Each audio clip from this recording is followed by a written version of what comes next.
Leo, ito po ang ganap sa inyo sa September 6 hanggang September 12.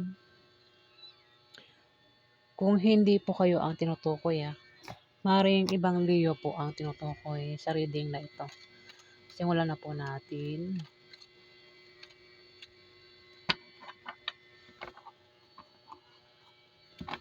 Ano ang ganap sa mga Leo sa September 6 hanggang September 12? Ganap sa mga Leo.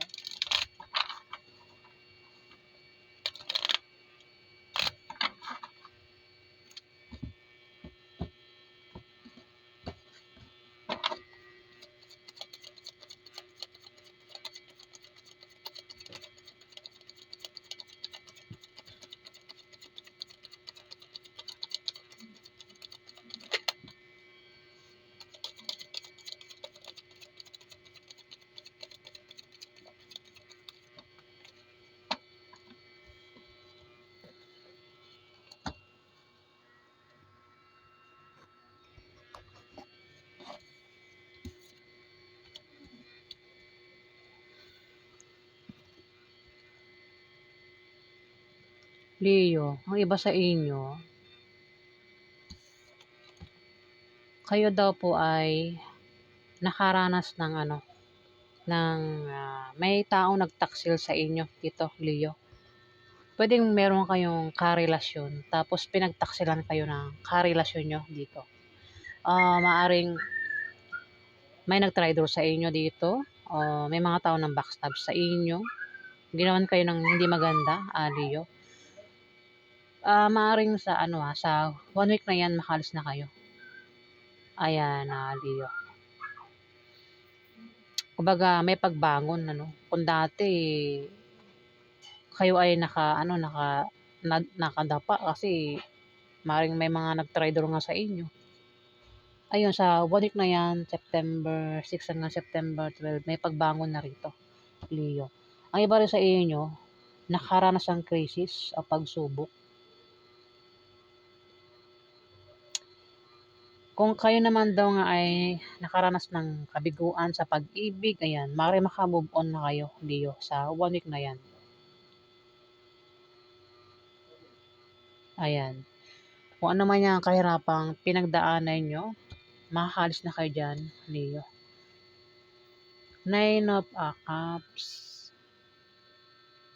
Kayo daw po ay magpapasalamat sa blessing na dumating sa inyo o paparating pa lang ito na blessing sa 1 week na yan, Leo.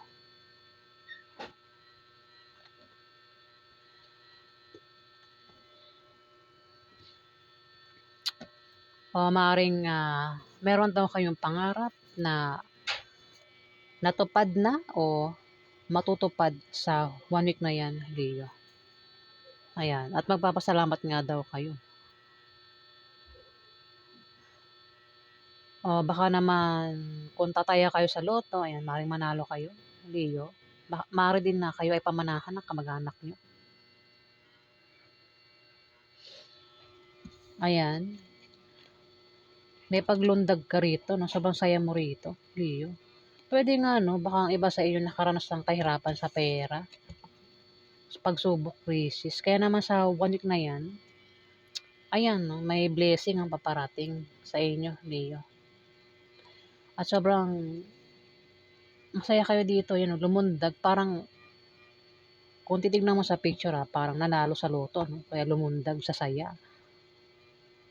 Ang iba sa inyo, walang problema sa pera, Leo. Ayun, meron kayo dito mga 9 of Cups, ang daming cups. Ayan, Leo. 2 of Swords. Meron daw rito, Leo. Maring halis ka na sa hirap na pinagdaanan mo. Kaya naman sa 1 week na yan, Leo, meron kang babalansihin.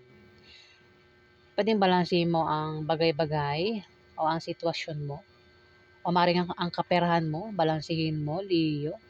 O maring sa pag-ibig mo, pwede rin lakas mo, balansihin mo dito.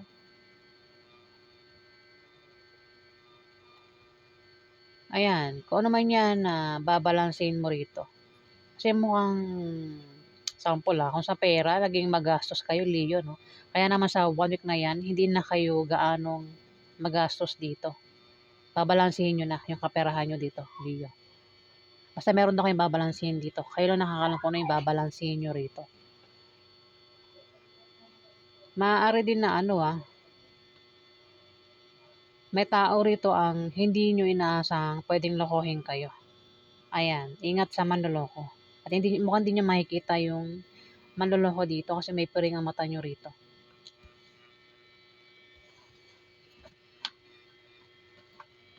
Ano pa ganap sa mga Leo sa September 6 hanggang September 12.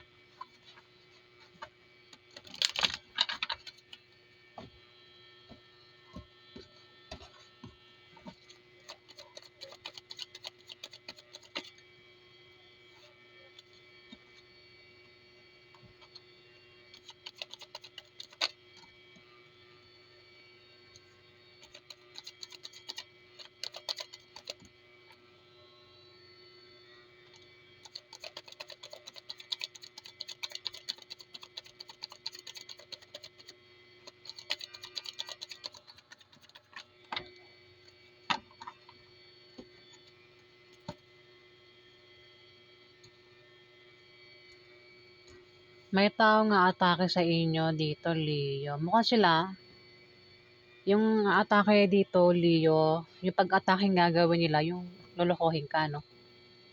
Pero, alam mo, kumbaga hindi ka magpapaloko. Kung may manloloko dito, ayan o, Leo. 7 of Wands, kung may manloloko man sa'yo, hindi ka basta-basta magpapaloko, Leo, sa 1 week na yan. Ayan, akala siguro ng manlolokong ito, madali kang maloko, ano? Kung may atake sa'yo, nakahanda ka sa pag-atake kasi matapang ka Leo. Meron ka rin kumpiyansa sa sarili mo. Kumbaga, hindi mo ipapakita na affected ka kung may atake sa'yo, no? Hindi makikita sa mukha mo na affected ka. Maraming Leo ba? May Empress dito. Ang iba sa inyo Empress, Leo, no? Meron daw magbubunga dito. Pwede magbubunga ng baby o magbubunga ng bagay na ginawa mo, Leo. Mari nga iba sa inyo, Leo, buntis na. Maring malaman nyo sa 1 week na yan na kayo ay buntis. O baka buntis na kayo at magsisilang ng sanggol sa 1 week na yan. O maring buntis pa lang. Kung kayo naman daw ay lalaking Leo, maring asawa nyo ay buntis. O member sa pamilya nyo ang buntis. Pero kung lang buntis, walang magsisilang ng sanggol, meron daw kayong pinaghihirapan dito. Tinatrabaho, binibigyan nyo ng panahon at oras, magbubunga daw na maganda yan, Leo, sa 1 week na yan. Kung negosyo, ayun, magbubunga na maganda yung negosyo nyo, Leo.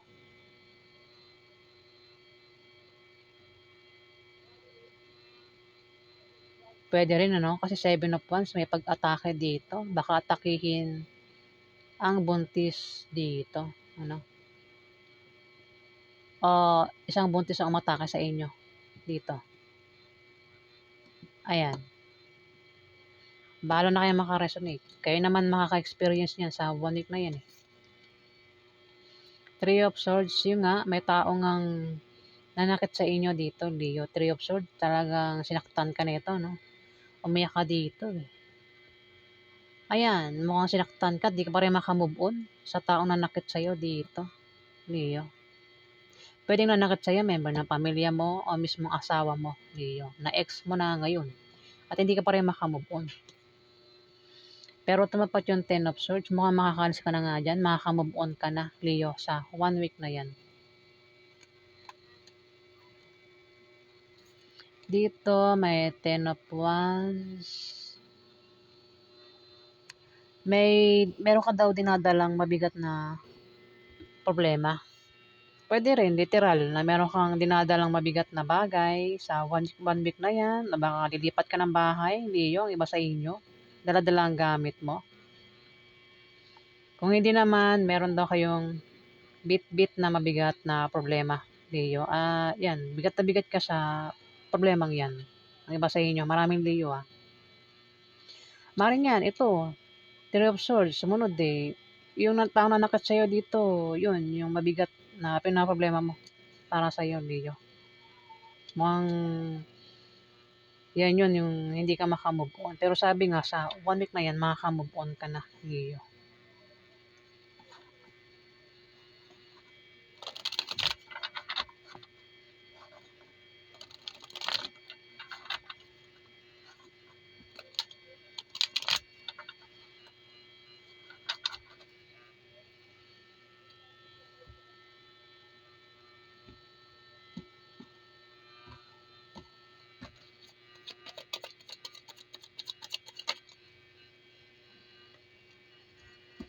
Yung nga, may manloloko dito. Pero strength tumapat, Akala ng manloloko maloloko ka niya, 'no?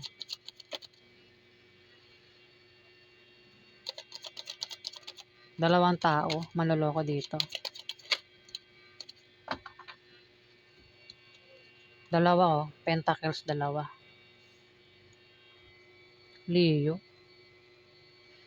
Tumapat yung Two of Swords, may manloloko dito. Pero mukhang nakalis ka na dyan. Mukhang pinagdaanan mo na. Mukhang babalansin mo na lang. Pero kung may taong manloloko dito, Leo, baka may taong manloloko sa one week na yan. Mukhang hindi ka naman magpapaloko kasi yung mga Leo. Gumagamit ito ng utak, Utak pinapaandar ng mga Leo, Alam mo, strength to.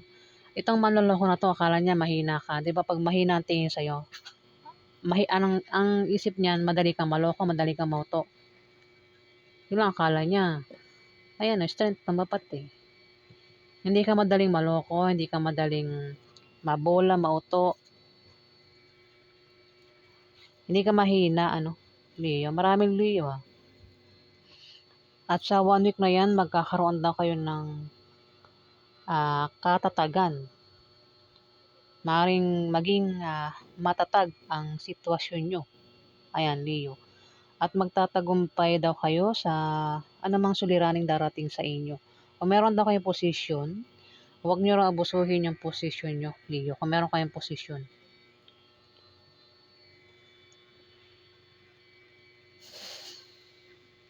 May Queen of Pentacles dito. At may isang King of Pentacles. Dalawa ito. Pwede ito yung mag-asawa. Parehong Capricorn, Virgo, Taurus. Lalaki at saka babae. Pwede mag-asawa, magkapatid, magkaibigan.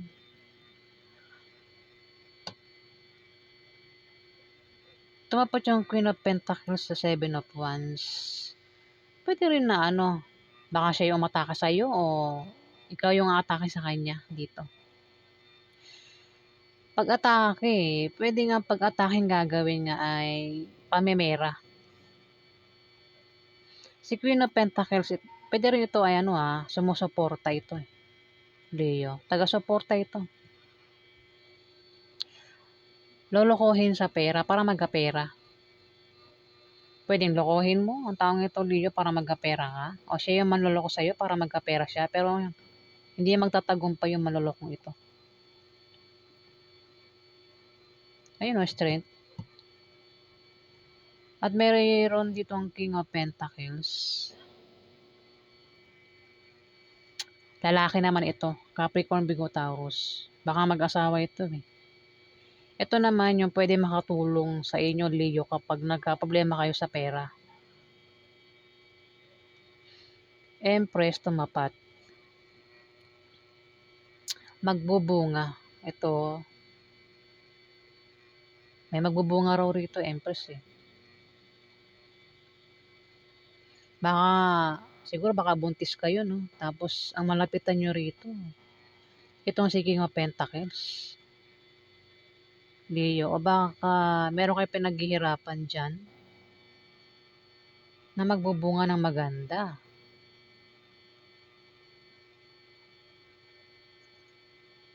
Pero kung babasahin ko lang sa King of Pentacles, ito, kung magka-problema daw kayo, Leo, sa pera, eh marami naman Leo eh. Siya yung pwede makatulong sa inyo dito, Leo.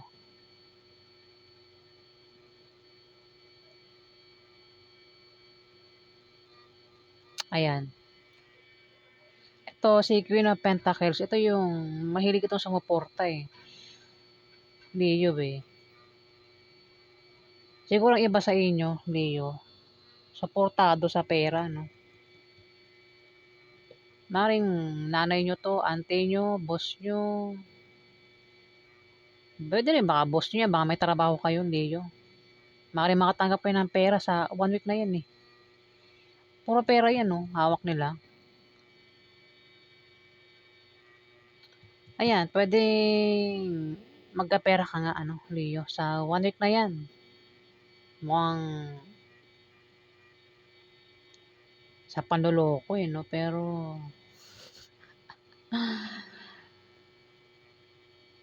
kasi pag lumabas ito, matik ito, magkakapera ka talaga eh, Leo eh. Pwede rin, baka naman, ano, basta, ayan, maaaring magkapera ka, Leo, sa 1 week na yan, baka naman, sahod mo rin yan, Leo. Kasi meron ka rin pinaghihirapan dito eh, baka sahod mo yan, baka boss mo yan, Leo. Ingat lang talaga sa manloloko, ano? Oo. May manloloko dito eh. Pero pwedeng ikaw din yung manloloko dito eh. Peperahan ba? Pero hindi niya maloloko. Yung lolokohin niya dito sa pera. Dahil hindi niya maloloko, 'di ba? Peperahan nga niya para magkapera siya. Eh mukhang hindi niya maloloko sa pera. Kaya dito para may tao siya nalapitan dito para magkapera siya.